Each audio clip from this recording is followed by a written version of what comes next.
Hi అండి, నేను మీ Vijay. Janasena party, TDP party రెండూ కూడా మనకి గతంలో పొత్తు విషయం అనేది మనందరికీ తెలిసిన విషయమే.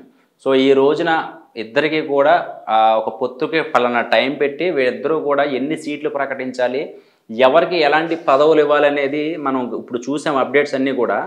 సో చాలామంది ఏమంటున్నారంటే పవన్ కళ్యాణ్ గారు ప్యాకేజీ స్టార్, పవన్ కళ్యాణ్ గారికి దిక్కు లేక టీడీపీలోకి వచ్చారు అంటే గతి లేక, ఇవన్నీ కూడా మాటలు ఎలా ఉన్నాయంటే వీళ్ళిద్దరినీ కూడా చెడగొట్టే ప్రయత్నం జరుగుతుందండి రాజకీయంగా.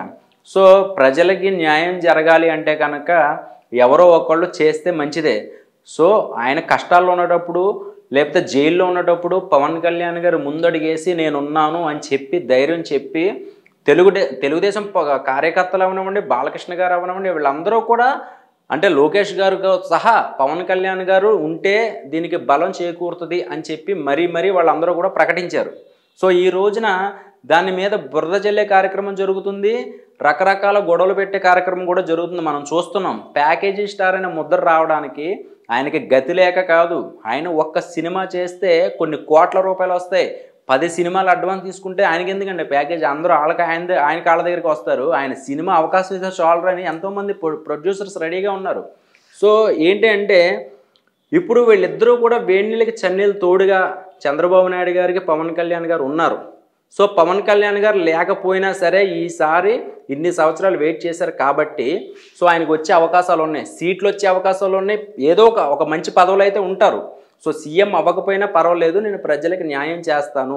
శ్రీకాకుళం, విజయనగరం, వైజాగ్ గతంలో హుద్దు తుఫాన్ వచ్చినప్పుడు కూడా ప్రతి ముందడుగు కూడా చంద్రబాబు నాయుడు గారు తర్వాత పవన్ కళ్యాణ్ గారు ఎంతో హెల్ప్ చేశారు, ఎంతో డబ్బు సహాయం చేశారు.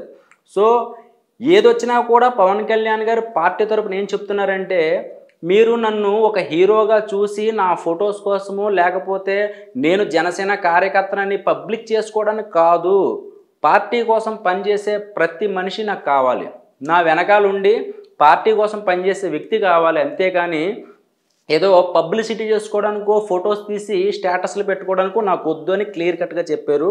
సో అలాంటి వాళ్ళు ఒక్కసారి మీరందరూ ఆలోచించండి. రాబోయే రోజుల్లో మన ప్రజలకి కానీ గవర్నమెంట్ తరపున న్యాయం జరగాలి అంటే కనుక ఒక మంచి సీఎం కావాలి. సో మంచి సీఎం కావాలంటే చంద్రబాబు నాయుడు గారు ఇద్దరు పొత్తుల్లో కూడా న్యాయం జరగాలి అంటే కనుక ఓట్లు ఎవరికి వేయాలనేది మీరు నిర్ణయించుకోవాలి. సో వీళ్ళిద్దరికీ కూడా గొడవ పెట్టే ప్రయత్నం జరుగుతుంది కాబట్టి ఒక్కసారి జెన్యూన్గా ఆలోచిస్తాం. గతంలోకి వెళ్ళి ఆయన టీడీపీకి పొత్తు పెట్టుకోకపోయినా ఈసారి గెలిచేది, పూర్తి మద్దతు వచ్చేది ప్రజల తరపున జనసేనకు ఉంది. సో అలాగని చెప్పి జనాలు విసిగిపోయారు కాబట్టి గతంలో గవర్నమెంట్ చంద్రబాబు నాయుడు గారి హయాంలో రవాణా చూసుకోండి, లేకపోతే హైదరాబాద్ హైటెక్ సిటీ చూసుకోండి, ఈ చుట్టుపక్కల అన్నీ కూడా మొన్న జైల్లో ఉన్నప్పుడు హైటెక్ సిటీ దగ్గరలో ఉన్న సాఫ్ట్వేర్ జాబ్ చేసే వాళ్ళందరూ కూడా స్వచ్ఛందంగా కార్లు వేసుకొని రాజమండ్రి వెళుతుంటే ఆఫ్ చేసేసి రకరకాల విధ్వంసాలు సృష్టించారు.